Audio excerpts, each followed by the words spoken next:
now we're here at the Riverside Baptist Church, which I guess was built about 1926 or something. Right.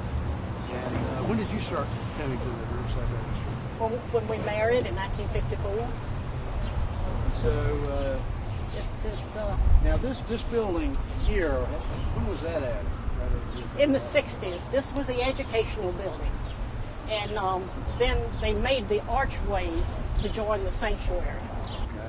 And so now, I think you told me once that your grill work here that you had made is similar to the fence around your yard on River Boulevard? David Ponchler, he was the one that designed it from Wonderland ornamental iron. Mm-hmm. And he, I thought, well, you know, we had no secure place for children to come and play.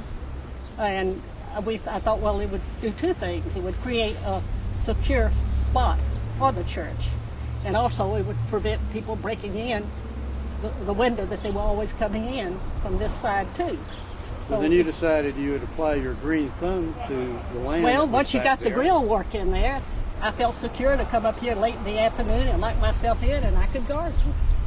Well, so, how about showing us the garden that you created? Welcome, I'd love to. Okay. You know, a garden, I think, is probably, every church needs a garden, because I guess the two gardens from the beginning to the end, from the Garden of Eden to the Garden of Gethsemane, is just so appropriate for every church to have a garden.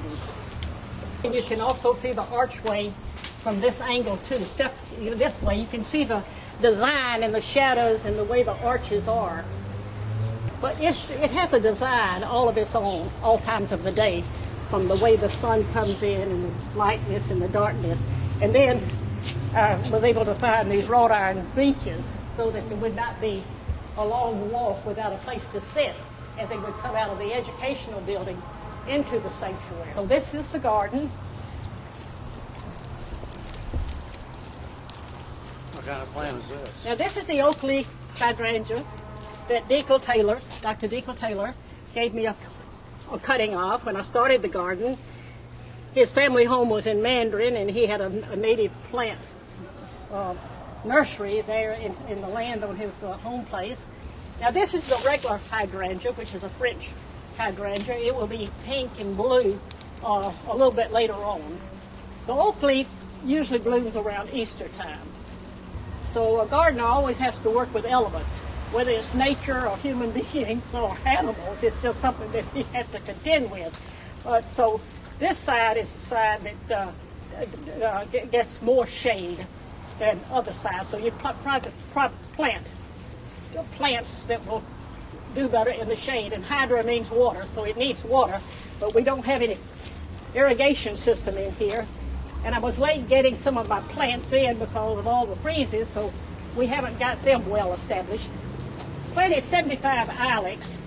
They're related to the holly family, and they are pretty tough plants. You don't have to water them much. Every garden has to have some type of a fruit tree, a citrus. They used to call them the orangeries back in the European days. So this is the little, I don't know whether it's calamander or kumquat. But anyway, is it edible? Oh yes, I'm sure I would like to try and see how it tastes, because it isn't poison, I know that. I think they usually preserve them with. It's a kumquat. Oh, it's a kumquat. Okay, we've got it diagnosed. And this is, of course, this is always one of my favorite plants, Lairope. When they cut down those 5 palm trees, they left me all the stumps. There again, you're having to work against adversities. But that's life. So I had to get a pot, and I just planted Lairope on those stumps to kind of fill in that void, and it works out pretty good. This was the side of a building that didn't look like a garden. I tried to hide it by planting shrubbery and tall place so you wouldn't see the back of the building. And the archways there have not been kept up too. There is that Monet archway, and then put a bench underneath it. And if I had trimmed it, it would have been. What's this?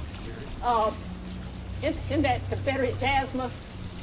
This is a variegated pittosporum, one of my favorite shrubs. Hardy as it can be, and doesn't take too much pruning. Every garden needs a fountain. These are this is a hibiscus. Last few years it did not get frozen, and it gives you beautiful red blooms, which you can see through the archway and from the street. But it is on observation to see if it comes back. You have some green leaves coming back. Deacon Taylor, this came from his native gardens. That's that Kunti palm, which is, I think the Indians used to eat the roots. These are white crepe myrtles. Of course, they lose their leaves in the wintertime, but we used to have the hibiscus coming up to fill in the spot, and you can see the green now. Barely, I don't think that's going to, the green now is coming back. So we're going to see what happens here. We'll give them a little time. I'm not too quick to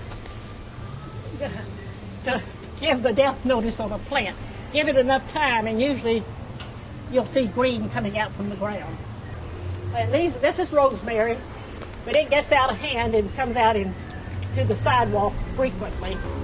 This is a 200-year-old Danish Cross. And again, David Ponchler, he had done the wrought iron grill work long before that. And he had a stand on it, which he took off, and he sandblasted it and painted it and attached it to the wall.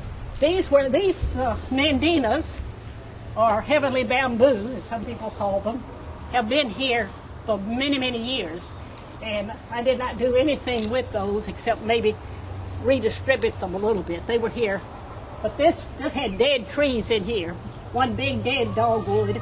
And then from Skinner's nursery, they put in these 3 white crepe myrtles, which gives us the shade on the walkway in the summertime. Now the agapanthus, or lily of the Nile, you can see a few buds coming back.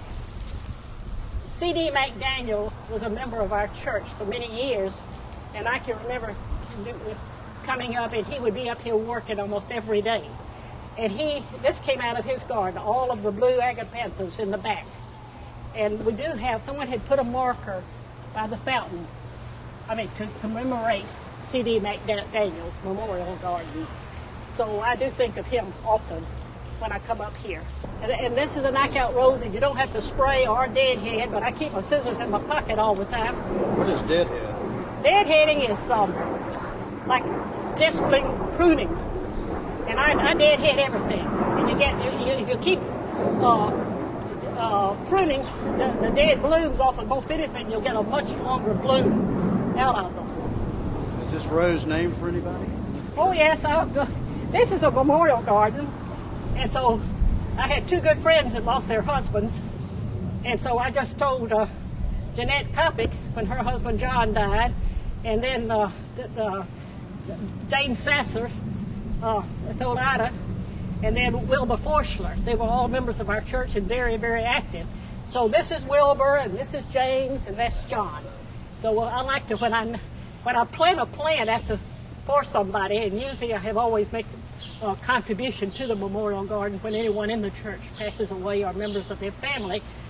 And I usually go and get a particular plant, so I probably have named most every plant in here because I think of that person when I'm planting that plant. But anyway, I still call it Wilbur, James, and John. And I do think the greatest pleasure one can have is to garden. I agree with Voltaire and Candide. After all of his escapades, he came back and says happiness is really found in cultivating one's garden.